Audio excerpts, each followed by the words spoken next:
Assalamualaikum warahmatullahi wabarakatuh. Selamat pagi, salam sejahtera bagi kita semuanya. Dewan juri dan para hadirin yang saya hormati, perkenalkan nama saya Dimas Wahyu Nugroho. Saya perwakilan dari SMK Negeri 5 Kota Bandung. Ingin memaparkan tentang argumen dan kata kunci pada mosi pagi hari ini.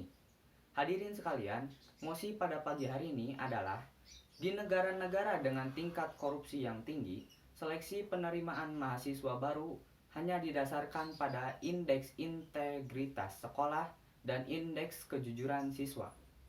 Saya menemukan 3 kata kunci pada mosi pagi hari ini. Yang pertama adalah seleksi penerimaan mahasiswa baru. Yang kedua adalah indeks integritas sekolah. Yang ketiga adalah indeks kejujuran siswa.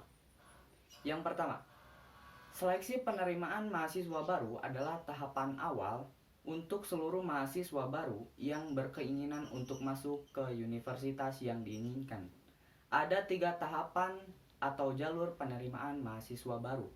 Peraturan Menteri Pendidikan dan Kebudayaan Nomor 6 Tahun 2020 Pasal 3 menyebutkan ada 4 pokok bahasan menjadi jalur penerimaan mahasiswa baru.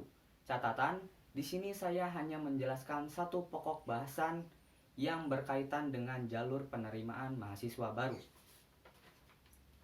Ada 3 jalur penerimaan mahasiswa baru program sarjana PTN, yaitu yang pertama seleksi nasional masuk PTN atau yang disingkat SNMPTN, yang dilakukan berdasarkan hasil penelusuran prestasi akademik, non-akademik, dan portofolio calon mahasiswa.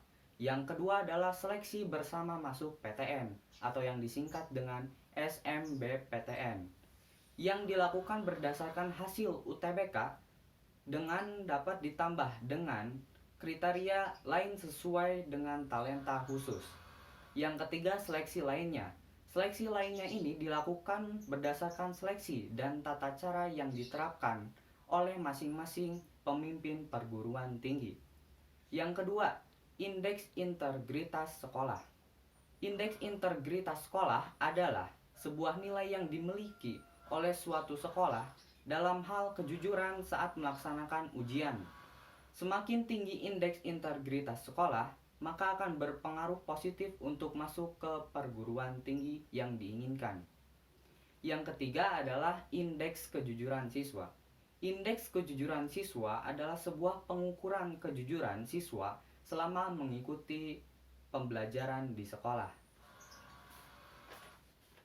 Menurut pendapat saya mendukung perihal penerimaan mahasiswa baru yang hanya didasarkan dengan indeks integritas sekolah dan indeks kejujuran siswa.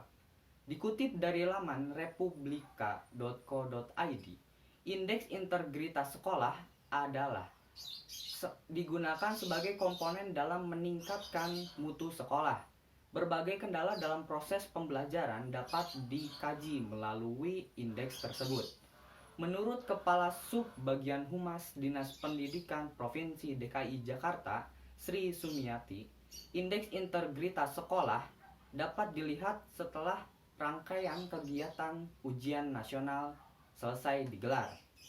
Dari nilai UN tersebut akan dibandingkan dengan nilai ujian sekolah. Semakin sedikit rentang perbedaan dari keduanya, maka semakin baik indeks integritas sekolahnya. Namun sebaliknya, jika nilai UN dan nilai ujian sekolah semakin besar dan atau semakin jauh rentang perbedaannya, maka akan semakin buruk nilai indeks integritas sekolahnya. Jika seleksi penerimaan mahasiswa baru hanya didasarkan pada indeks integritas sekolah dan indeks kejujuran siswa, lalu bagaimana dengan sekolah yang memiliki indeks integritas yang buruk, namun siswanya sangat berprestasi? Itu akan memperkecil kemungkinan siswa tersebut untuk lolos dalam penerimaan mahasiswa baru. Ada beberapa faktor apabila indeks integritas sekolah nilainya buruk. Yang pertama, cara mengajar guru yang kurang baik atau kualitas guru yang tidak mumpuni. Yang kedua adalah kualitas dasar dari seorang siswa itu sendiri.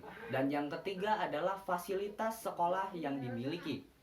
Jika hal yang saya sebutkan tadi adalah salah satu pemicu indeks integritas sekolah yang buruk, kita umpamakan saja kualitas guru yang mengajar dan fasilitas yang tidak memadai. Dua faktor tadi adalah pemicu atau yang dapat mempengaruhi hasil indeks integritas sekolah tersebut. Kualitas guru yang mengajar kurang baik dan fasilitas yang tak memadai adalah tanggung jawab dari pemerintah. Jangan salahkan siswanya apabila siswanya berprestasi.